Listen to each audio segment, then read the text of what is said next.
Tadi rapat pertama, habis itu dipanggil lagi kita bahas tentang percepatan untuk transisi energi. Kita mau bangun solar panel yang satu desa itu 1 sampai 1,5 gigawatt. Jadi ke depan itu kita akan bangun kurang lebih sekitar 80 sampai dengan 100 gigawatt. Itu yang tadi kita bahas teknis. Yang kedua kita juga bahas tentang beberapa perkembangan terkait dengan kelanjutan daripada Freeport. Saya dipanggil untuk ditanyakan tentang kesepakatan, dan tadinya awalnya kan kita sepakat untuk penambahan saham 10% Freeport. Tapi tadi berkembang negosiasi yang insya Allah katanya lebih dari itu. Nah, saya diminta untuk bisa melakukan komunikasi percepatan, dan kalau itu sudah fix, insya Allah Freeport akan kita mempertimbangkan untuk melakukan kelanjutan daripada kontrak. Dan sekarang kita tahu bahwa kondisi di Timika, di underground, itu ada terjadi longsor, dan saya sudah melapor kepada Bapak Presiden, dan tim kami sudah ada di Timika sejak beberapa hari yang lalu.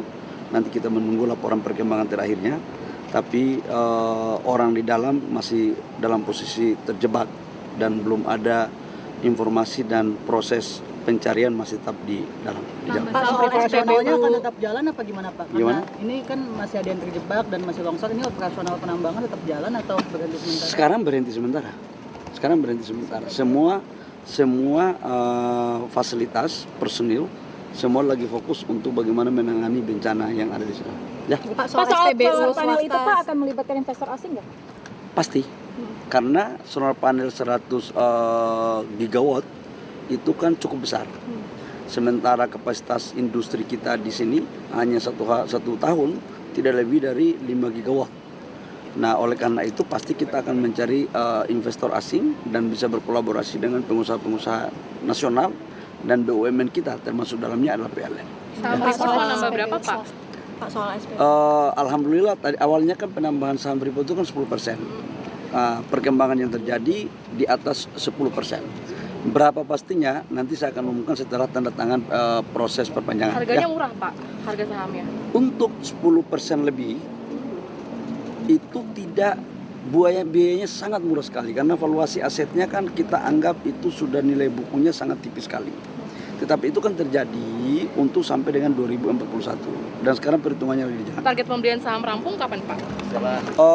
Bentar lagi selesai ya. Pak, soal SPBU swasta dong Pak. Pak, soal SPBU swasta kan banyak yang kosong. Kemarin Bapak bilang bisa belinya ke Pertamina. Itu sebenarnya kayak gimana sih Pak alurnya? Jadi gini, saya kan udah ngomong beberapa kali menyangkut SPBU swasta.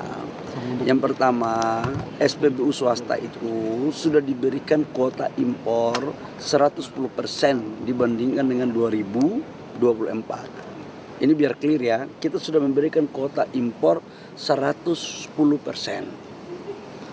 Jadi sangatlah tidak tepat kalau dikatakan kuota impornya tidak kita berikan. Contoh, 2024 si perusahaan A mendapat 1 juta kiloliter. Contoh ini ya, di 2025 kita memberikan kuota impor 1 juta kiloliter plus 10%. Berarti 1.100.000 kiloliter.